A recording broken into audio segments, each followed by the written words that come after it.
Hər vaxtınız xeyir olsun değerli izləyicilərim. Bugün hazırladığım belə bir asan üsullu şəkilli tortun hazırlanma qaydasını sizlərlə də bölüşürəm. İnşallah ki bu tortumdan da yararlanarsınız. Yeni başlayan xanımlar üçün ən asan üsulludur. Hazırlayın, nəticəni özünüz də görəcəksiniz. Tortu xanımlar axşamdan yığmışam. Tort özünü səhərə qədər tutub. Həmişə də vurğulayıram ki, axşamdan yığılan tortların üzərində işləmək daha rahatdır. Sizə də tövsiyə edirəm. Şəkilli xanımlar şəkər kağızındandır, vafli kağızından deyil. Alt hissəsinə şəkər xəmiri yapışdırdım.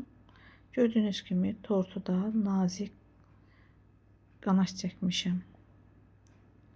Yəni qanaş da mənim olmazsa olmazımdır. Həmişə də vurğulayıram, siz də istifadə edin. Nəticəsi gözəl olur. Belə bir ucluqdan istifadə etdim xanımlar. Ucluq da yarpaq ucluqdur. Valan şəklində gördüyünüz kimi valan sıx-sıx vururam.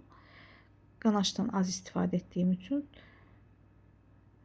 yəni çox sıx-sıx vururam. Alt hissəsi görsənməsin. Bu qayda ilə xanımlar, ucluğun nömrəsi dediyim kimi yoxdur. Ucluğu AliExpress'dən almışam, nömrəsizdirlər. Yarpaqdır. Tam valanlar getdikdən sonra xanımlar,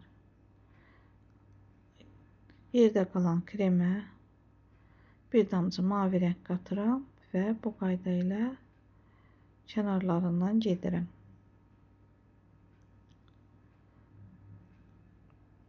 Tortun ölçüsü xanımlar 20'ni 20'yedir.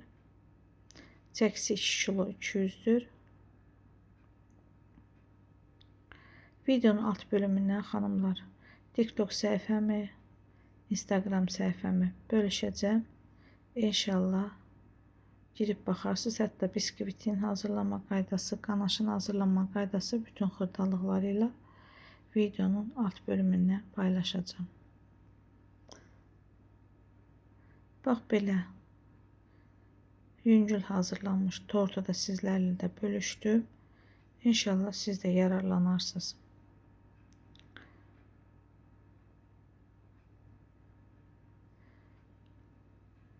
Dairələrin içərisinə mavi rəngdə mirvari koydum.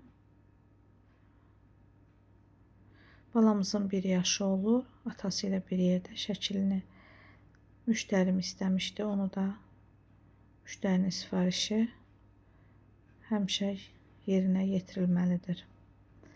Və bu qayda ilə də kənarlarına da xırda ulduzlar qoydum. Biraz da tort möhtəşəm görsənsin. Bu da aslan balamızın tortu.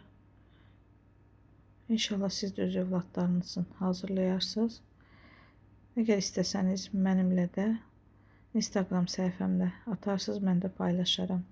Allah'a emanet olun. Yeni videolarda görüşene kadar hələlik.